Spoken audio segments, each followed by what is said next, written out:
Hi, let us discuss about Indian Evidence Act 1872. ఈరోజు Indian Evidence యాక్ట్లో మనం features మాట్లాడుకుందాం. సో ఇండియన్ ఎవిడెన్స్ యాక్ట్లో ఫీచర్స్ 10 ఫీచర్స్ ఉన్నాయన్నమాట. So these are very highlighted points అని అనుకోవచ్చు. So first point, notice here the black వర్డింగ్స్లో ఉన్నవి మీరు ఎక్కువగా కాన్సన్ట్రేట్ చేయండి. The base of Indian Evidence Act is English common laws. So ఇక్కడ వాళ్ళు ఏం చెప్పాలనుకుంటున్నారంటే ఇంగ్లీష్ కామన్ లాస్ నుంచి తీసుకున్నారు దీన్ని. సో సర్ జేమ్స్ స్టీఫెన్ అనే అతను ఇంగ్లీష్ కామన్ లాస్ నుంచి దీనికి బ్రిటిష్కి యాజ్ వెల్ యాజ్గా ఇండియాకు కూడా అప్లై చేశారు. సో అక్కడ ఇక్కడ సేమ్గా ఉండడం వల్ల ఆయన్ని అక్కడైనా ఇక్కడైనా మనం father of Indian Evidence Act అని కన్సిడర్ చేస్తాము. అండ్ సెకండ్ పాయింట్ చూద్దాం, it's a procedural law. Procedural law అంటే ఇదొక ప్రొసీజరల్ లా మీకు అర్థమయ్యే ఉంటుంది కదా.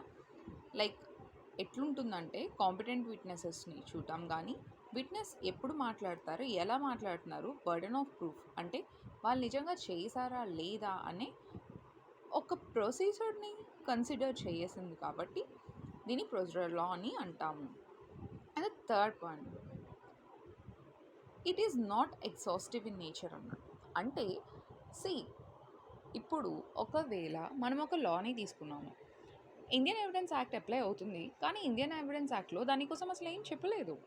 అప్పుడు మనం ఏం చేస్తాం, కానీ ఇంకో లాలో అది విషయం కోసం మాట్లాడుతున్నారు, కానీ ఐఈఏ అప్లై అవుతుంది కదా, మళ్ళీ ఇంకో లా ఎందుకు రిఫర్ చేయాలి? కాదు, ఐఈఏ ఎప్పుడైతే సైలెంట్గా ఉంటుందో ఇంకోలో దానికోసం వివరణ ఇచ్చినప్పుడు యూ కెన్ ఫాలో దట్.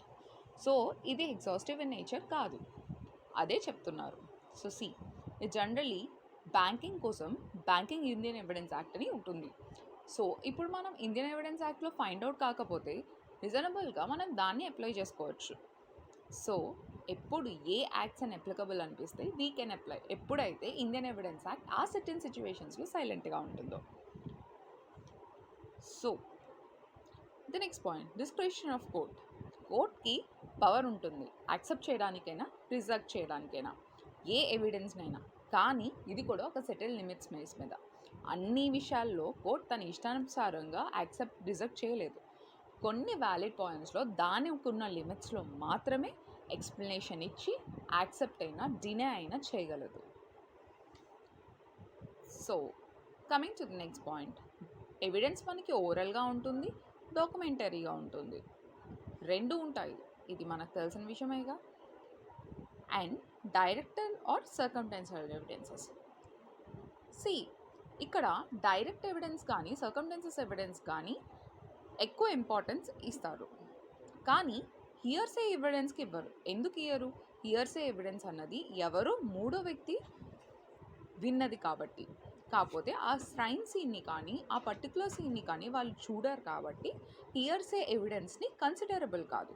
ఎందుకంటే it is not so valid. అక్కడ ఆయన నిజం చెప్తున్నారు అబద్ధం చెప్తున్నారు కాన్ బి అజ్యూమ్డ్.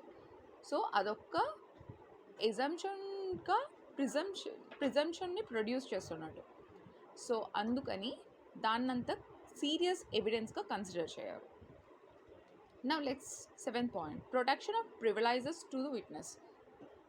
సో ఒక విట్నెస్కి మనం సేఫ్టీ ప్రొవైడ్ చేయాలి.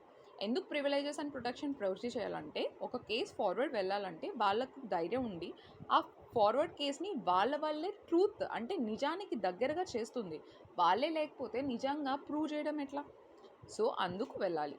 So the very object is finding out truth. Evidence ఒక very finding of truth. So ఆ విట్నెస్కి సెక్యూరిటీ ప్రొవైడ్ చేయడం చాలా important. And very object is finding out of truth.